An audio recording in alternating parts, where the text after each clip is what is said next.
नमस्कार, मैं हूं शिवानी शर्मा और आप देख रहे हैं कुछ तो है।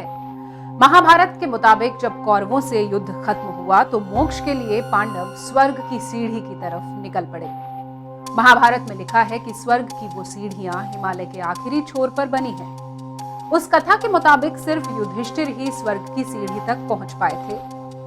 वैसे हमारी आज की कहानी स्वर्ग की सीढ़ी से नहीं जुड़ी है, बल्कि कहानी का रिश्ता है एक ऐसी गुफा से जिसका दूसरा सिरा ठीक उसी पर्वत पर निकलता है जहां से स्वर्ग की सीढ़ी शुरू होती है। कई दंत कथाओं के मुताबिक पांडवों ने वाकई एक ऐसी गुफा बनाई थी। कुछ महीने पहले उत्तराखंड के कुछ चरवाहों को पर्वतों पर एक अद्भुत गुफा मिली थी। कुछ लोग उस गुफा के अंदर पहुंचे तो कुछ दूरी पर एक अद्भुत शिवलिंग भी दिखा। ऐसी तमाम निशानियां भी दिखी, जिसके बाद ये दावा और तेज हो गया कि ये वही गुफा है जिसे पांडवों ने बनाया था और गुफा का दूसरा छोर स्वर्ग की सीढ़ी तक पहुंचता है। लेकिन समस्या ये थी कि उस गुफा में बहुत अंदर तक कोई नहीं गया था। जिन गांव वालों ने उसकी खोज की थी वो भी चंद मीटर के बाद वापस लौट आए थे। उनके मुताबिक उस रहस्यमयी रास्ते से गुजरना मौत को दावत देने के बराबर है। फिर भी हमने तय किया कि हम उन रास्तों से गुजरेंगे जहां से पांडवों के गुजरने का दावा किया जाता है। लेकिन द्रौपदी, सहदेव, नकुल, अर्जुन और भीम एक एक करके दम तोड़ते गए। एक कुत्ते के साथ केवल युधिष्ठिर ही जीवित स्वर्ग तक पहुंचने में कामयाब रहे थे। महाभारत की इस पौराणिक कथा को सभी जानते और मानते हैं। इस कथा के मुताबिक पांडवों की इस स्वर्ग यात्रा को आज के भौगोलिक नक्शे से देखा जाए तो वे बद्रीनाथ, माणा गांव, सतोपंथ और स्वर्ग रोहिणी होते हुए आगे बढ़े थे। इसी रास्ते को आज स्वर्ग की सीढ़ी कहा जाता है।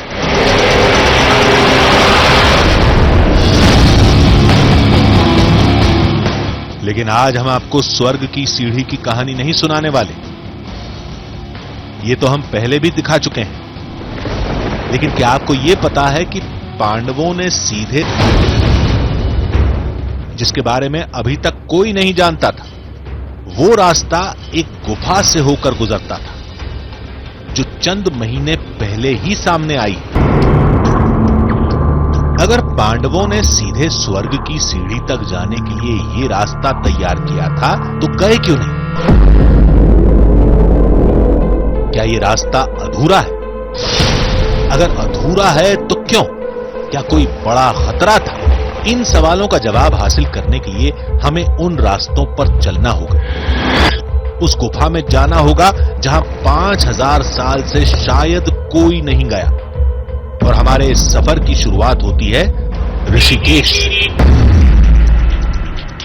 महाभारत काल के उस नए रास्ते को हाल ही में तलाशा गया, जिस पर शोध का काम चल रहा है। लिहाजा उसके बारे में ज्यादा जानकारी नहीं मिली। अनादिकाल से एक परंपरा रही है, हरिद्वार और ऋषिकेश से होकर के ही जो है आगे की ओर बढ़ा जाता है। तो ऐसा लगता है जब पांडव यहां से बड़े होंगे, निश्चित रूप से उनका एक पड़ाव जो है इस गुफा में भी रहा होगा। उस गुफा में ही एक नया रास्ता खोजा गया है जिसके अंदर आज हमें जाना था। ऋषिकेश से लगभग 33 किलोमीटर दूर अब हम आ गए हैं और पहुंचे हैं गांव लोयल में। बताया जाता है कि जिस गुफा की तलाश में हम यहां पर आए हैं वो इसी गांव में है।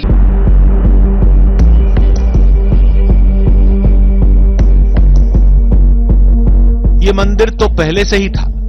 यहां से उस रहस्यमयी गुफा का द्वार खुलता है जिसके तार महाभारत काल से जुड़ते हैं, पांडवों से जुड़ते हैं, स्वर्ग यात्रा के पहले पड़ाव से जुड़ते हैं। गुफा तक तो हम पहुंच गए, लेकिन समस्या अंदर जाने की थी। उस नए और अनजान रास्ते पर हमारे साथ जाने के लिए कोई तैयार नहीं था। पुजारी केवल वहीं तक जाने के लिए तैयार हुए जहां तक सभी जाते हैं। जो नया रास्ता खोजा गया था वहां हमें अकेले ही जाना होगा।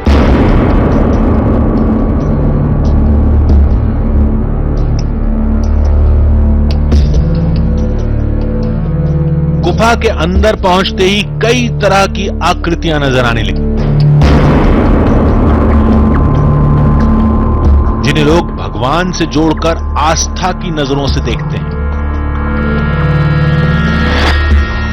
केदारनाथ का शिवलिंग है जी। हाँ जी। ये जो है गणेश जी महाराज है।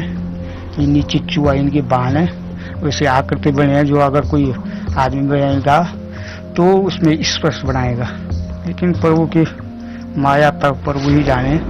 और दूसरी बात, बागंबर खाल के ऊपर हमारा नीलकंठ महादेव है। ये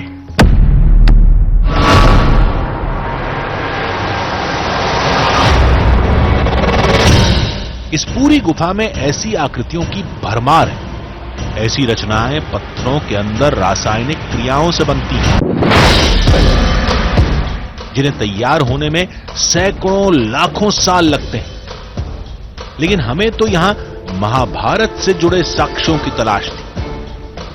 पुजारी ने हमें एक हवन कुंड दिखाया। दावा है कि इसी जगह पर पांडवों ने महादेव की पूजा की थी। बहुत सकरा रास्ता ये है और थोड़ा मुश्किल लग रहा है अंदर जाना, लेकिन कोशिश अगर की जाए तो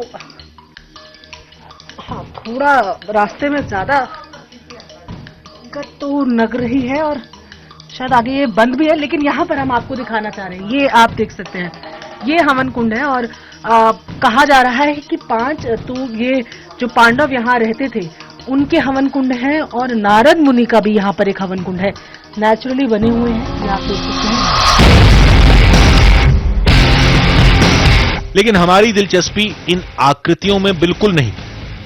ये तो हमने कई बार देखी। हमें तो उस रास्ते तक पहुंचना था जिसके स्वर्ग की सीढ़ी तक जाने का दावा किया जाता है। पुजारी के वापस जाने के बाद हम अकेले ही उस तरफ बढ़ते जा रहे थे।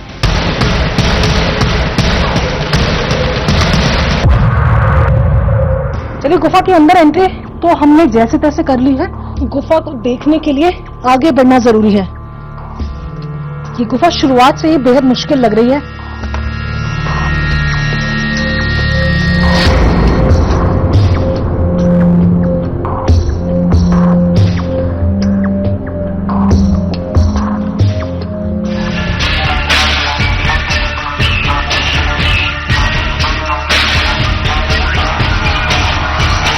कदम दर कदम मुश्किलें बढ़ती जा रही थीं।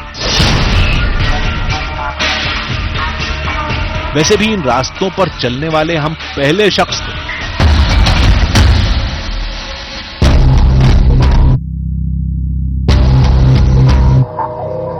तमाम जद्दोजहद करते हुए आखिरकार हम उस रहस्यमयी जगह तक पहुंचने में कामयाब हो गए। ये है वो रास्ता जिसके बारे में अभी तक हम सुनते आए हैं कि ये वो रास्ता है जो स्वर्ग के सीढ़ी की तरफ जाता है। ये रास्ता अब बंद है, यहाँ कोई इसके आगे नहीं जाता है। गांव वालों ने बताया कि उन्होंने यहाँ से पत्थर फेंक कर जानने की कोशिश करी कि ये कितनी दूर तक है, लेकिन इसका कोई अंत नहीं मिला। चलिए, लेकिन लोगों का मानना है यहाँ से आगे नहीं जाया जा सकता, लेकिन जब यहाँ तक हम पहुंचे हैं तो थोड़ी कोशिश करने में कोई हर्ज नहीं है। देखते हैं क्या मिलता है। और यही हमारी सबसे बड़ी गलती साबित हुई।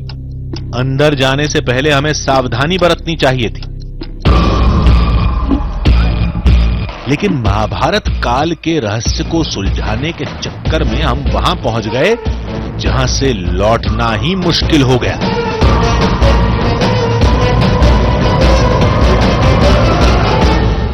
अब हम उन रास्तों पर निकल चुके थे जहां अभी तक गांव के वही कुछ लोग गए थे जिन्होंने उस रास्ते की तलाश की थी। उसके बाद खौफ के चलते कोई भी उन रास्तों से नहीं गुजरा था। वो रास्ता कैसा है, कहां तक जाता है, उसका कोई दूसरा सिरा है भी या नहीं, हमें कुछ मालूम नहीं था। बस स्वर्ग की सीढ़ी तक पहुंचने वाले रास्ते के रहस्य को सुलझाने के लिए हम आगे बढ़ते गए। चलते चलते हम इतनी तंग जगह पहुंच गए जहां सांस लेना मुश्किल हो गया। अंदर और भी कई नए रास्ते दिखाई दिए जिनमें से कुछ बंद थे। हमारा सफर कई बार ऐसे मोड़ से गुजरा जहां हमें लगा कि अब आगे बढ़ना मौत को गले लगाने जैसा है। फिर भी हम आगे बढ़ते गए। दावा है कि ये गुफा स्वर्ग की सीढ़ी तक जाने के लिए पांडवों का पहला पड़ाव था। ये रास्ता पहले से ज्यादा मुश्किल होता जा रहा है। और ऊपर की तरफ हम बढ़ रहे हैं।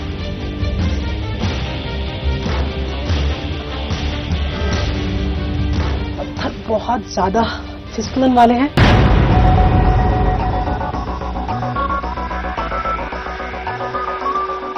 पसीने से हमारी हालत खराब हो गई है।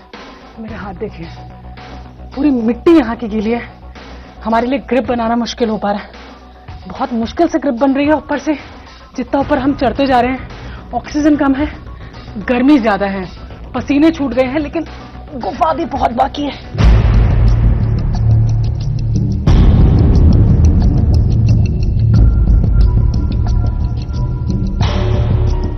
कुछ मीटर अंदर जाने के बाद गुफा में सीधे खड़े होने की जगह मिली। यहाँ के पुजारी बताते हैं कि सतयुग की है, यानी बेहद पुरानी है। ये देखिए, ये आप जब उत्तराखंड की खासतौर पर गुफाओं की बात करते हैं, पाताल भुवनेश्वर की बात कीजिए या ऐसी और कई गुफाओं की, इस तरीके की आकृतियां आपको जरूर गुफाओं में देखने को मिलती है। ये जटाओं जैसी लगती है और आमतौर पर जो ऐसे इलाकों के पुजारी होते हैं, पंडित होते हैं, वो यही मानते हैं कि ये शिव की जटाएं हैं।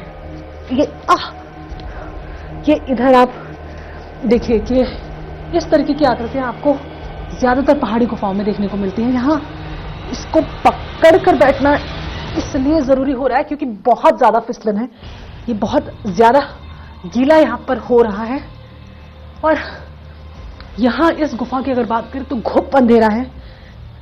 घुप अंधेरे के साथ साथ यहाँ इन जो ये जटाओं जैसी आकृतियां है, इनसे पानी रिसता है, जिसके चलते ये देख रहे हैं आप, ये सब कुछ गीला है। आप ये मेरे हाथ पे देखेंगे किस तरीके से कीचड़ बन रहा है। ये सब कुछ यहाँ पर पानी से गीला है। पानी यहाँ लगातार रिसता रहता है, ये आप देखिए। और मान्यता है हिंदू धर्म में कि शिव जो है, भगवान शिव गंगा को अपनी जटाओं में धारण करते हैं। तो ये आप देखिए, यहाँ मानते हैं कि ये पानी, और ये क्योंकि अंधेरा है तो चमगादड़ भी बहुत है। बहुत सारे चमगादड़ यहाँ पर हैं जो लाइट पड़ने पर सामने आ रहे हैं। गुफा के आखिरी सिरे तक पहुंचने के लिए आगे बढ़ना जरूरी था। आगे बढ़ने के लिए चमगादड़ों को शांत करना जरूरी था, लिहाजा हम वहीं कुछ देर के लिए बैठ गए। अब ये गुफा सतयुग की है या नहीं ये तो बताना मुश्किल था, लेकिन कैल्सिफिकेशन से सदियों में तैयार होने वाली ये आकृतियां बताती हैं कि ये जगह सदियों पुरानी जरूर होगी। अब एक एक कदम जीवन मरण का सवाल बनता जा रहा था।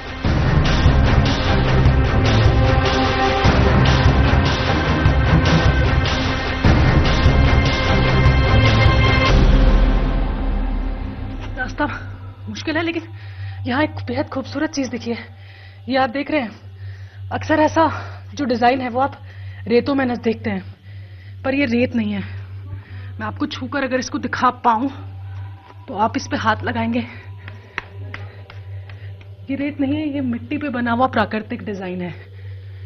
ये जो डिजाइन है ये खुद चट्टान पे बना हुआ है और यहाँ आप देख सकते हैं जटाओं के शेप के जो रॉक्स हैं वो भी नजर आते हैं। हो सकता है कि पानी बहता रहा हो और सूख गया हो।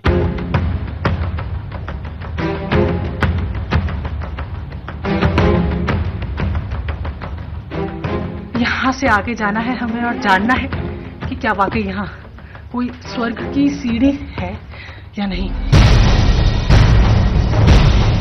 यहां से आगे कई मोड़ पर दम घुटा, लेकिन आगे बढ़ते रहे। कहीं अजीब आवाज सुनकर खौफ की लहर दौड़ गई, फिर भी आगे बढ़ते रहे। आखिर तमाम जद्दोजहद के बाद हम गुफा के अंतिम छोर तक पहुंचने में कामयाब रहे। स्वर्ग को जाने का रास्ता था, ये हम नहीं कह सकते थे। ये यहाँ की मान्यताएं कहती हैं कि ये रास्ता सीधे स्वर्ग की तरफ जाता है। आगे रास्ता नजर आ रहा है, लेकिन नॉर्मल बीच का आदमी इसे अंदर नहीं जा सकता। इस गुफा में ऐसी और बहुत सी चीजें थी जिन्हें देखकर चौंकना लाजमी था। वैसे भी आगे रास्ता बंद नजर आ रहा था। हालांकि गुफा आगे बढ़ती नजर आ रही थी, लेकिन भूकंप से पैदा हुए भौगोलिक बदलावों से रास्ता बंद था।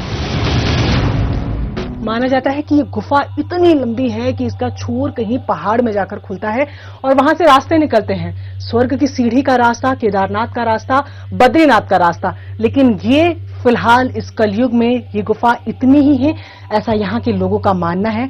वो मानते हैं कि कैलाश गुफा जो यहाँ पर है, जिसकी बेहद मान्यता है, यहाँ पर माना जाता है कि पांडव आके उन्होंने यहाँ शिव की पूजा अर्चना की। जब गांव वालों ने इस जगह को तलाशा था तब उन्हें कोई रहस्यमयी आवाज सुनाई दी थी। एक और मान्यता है लोगों की कि यहाँ से कुछ आवाजें भी सुनाई देती हैं, कभी नदी की आवाज, वो सुनने की कोशिश मैं करती हूँ।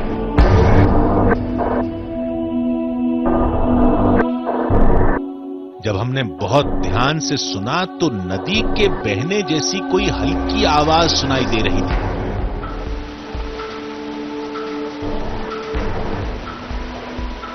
शायद इसी जगह से आगे गंगा नदी का प्रवाह था।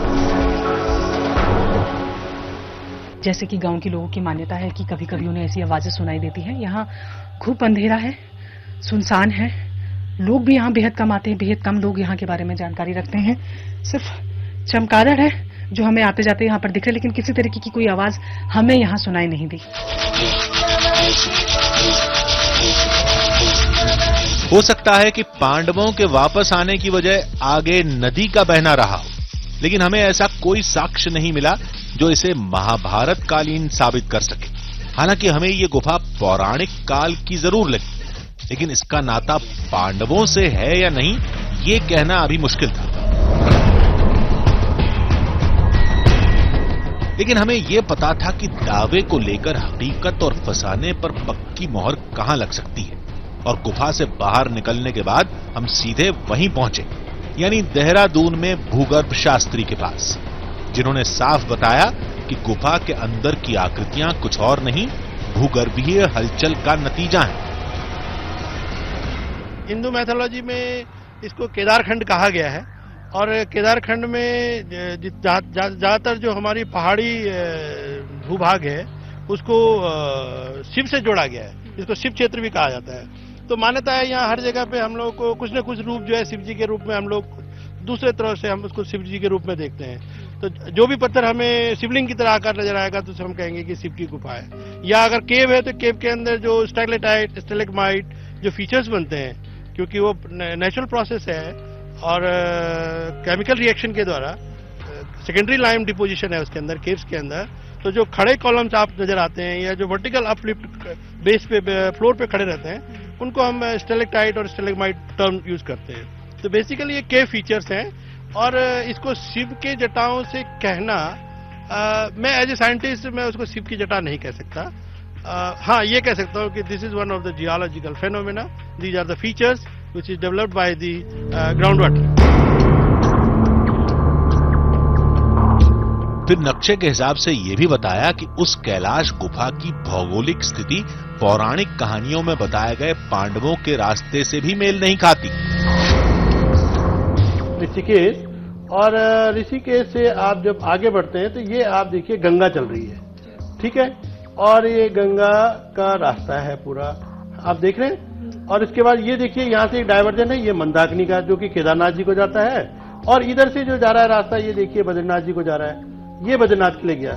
ये सतोपंथ एंड भगत खड़क ग्लेशियर है, जिसको हम कहते हैं कि पांडव लोग अंतिम यात्रा अपनी स्वर्ग द्वार के लिए गए, वो ये रास्ता है। यहाँ पे आपको माणा के बाद सतोपंथ के अलावा ये स्वर्ग सीढ़ियां, आज भी लोग जिनको ग्लेशियर की जो फीचर्स है उनको स्वर्ग सीढ़ियां कहते हैं। ऐसा कोई सॉलिड एविडेंस तो है नहीं कि पांडव इस गुफा में रहे हैं। रही बात ट्रैक की, तो आप देखिए कि जो गुफा आप बता रहे हो कैलाश गुफा, वो नदी से काफी दूर है, तो उसमें वहां पे तो प्रोबेबिलिटी कम बनती है। हालांकि नदी के किनारे की जो गुफाएं हैं उन गुफाओं में पॉसिबिलिटी हो सकती है, क्योंकि एकमात्र उस जमाने में शेल्टर रहा होगा रहने का, रॉक शेल्टर जिसको हम कहते हैं, या केव। जानकार के मुताबिक ये गुफा पूरी तरह प्रकृति निर्मित है, इसे मानवों ने नहीं बनाया। वैसे भी पुरातत्व विज्ञान इसे महाभारत काल का तभी मानेगा जब यहां से 5000 साल से भी पुराने बर्तन या कपड़े जैसी कोई चीज मिलेगी। यानी ये गुफा तो एक हकीकत है, लेकिन इससे जुड़ा दावा कि इसे पांडवों ने बनाया था और यहां से स्वर्ग की सीढ़ी के लिए रास्ता निकलता है, ये फिलहाल फसाना ही निकला। ये जरूरी नहीं है कि चमत्कार के हर दावे को आस्था से जोड़ा जाए। कभी कभी कोई दावा दंत कथाओं के रूप में भी निकल आता है। कुछ तो है में आज बस इतना ही। आपसे फिर मुलाकात होगी ऐसी ही एक और रोमांच से भरी कहानी के साथ।